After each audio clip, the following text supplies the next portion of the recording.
Okey, Assalamualaikum dan hai. Di hadapan saya terdapat sebuah projek di mana projek ini adalah Smart In and Out Person Counter dan komponen-komponen yang digunakan untuk projek ini adalah Arduino Nano yang terdapat dalam casing ini.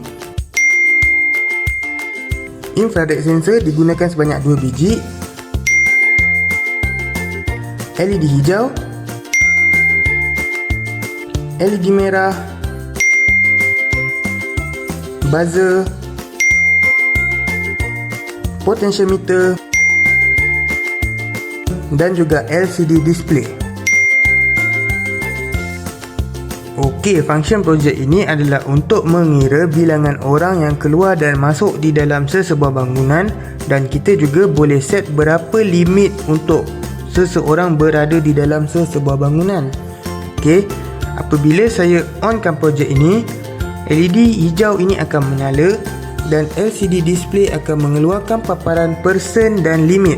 Person bermaksud bilangan orang yang keluar dan masuk, dan limit adalah bilangan orang yang berada di dalam sesebuah bangunan. Okey, saya akan bagi satu contoh situation. Apabila saya set 5 orang untuk berada di dalam sesebuah bangunan, hanya 5 orang sahaja yang boleh berada di dalam sesebuah bangunan. Dan apabila orang yang keenam ingin masuk di dalam bangunan tersebut, LED merah akan menyala dan buzzer akan berbunyi, menunjuk projek ini memberi isyarat di mana terdapat lebih seseorang telah masuk di dalam sesebuah bangunan. Jadi orang yang keenam itu terpaksa keluar. Okey, sekarang saya akan demokan projek ini. First sekali saya akan ambil kabel adapter dan saya akan cocok saja pada projek ini. Kemudian saya akan on. Okey, apabila saya dah on, kita boleh lihat LED hijau ini menyala dan LCD display akan keluar person dan limit. Person adalah counter untuk orang keluar dan masuk, dan limit ini adalah limit untuk berapa orang yang berada di dalam sesebuah bangunan. Okey, sekarang saya akan set. Saya nak 4 orang berada di dalam sesebuah bangunan. Okey, saya dah set dengan menggunakan potentiometer ini. Okey, sekarang saya akan tunjuk contoh orang yang masuk. Okey, orang pertama akan masuk. Okey, apabila orang pertama masuk, pada bahagian person akan keluar 1. Bermaksud seorang telah masuk. Okey, sekarang orang kedua masuk. Okey, orang kedua telah masuk. Okey, sekarang orang ketiga masuk. Dan sekarang orang yang terakhir masuk. Okey, di sini person adalah 4 dan limit juga adalah 4. Bermaksud telah cukup 4 orang sahaja yang boleh dibenarkan masuk di dalam sesebuah bangunan. Okey, sekarang apabila orang yang kelima ingin masuk di dalam sesebuah bangunan, kita akan lihat apa action projek ini.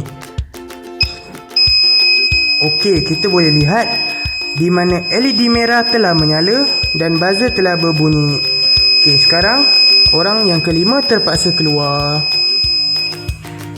Okey, apabila orang yang kelima keluar, LED hijau akan menyala semula.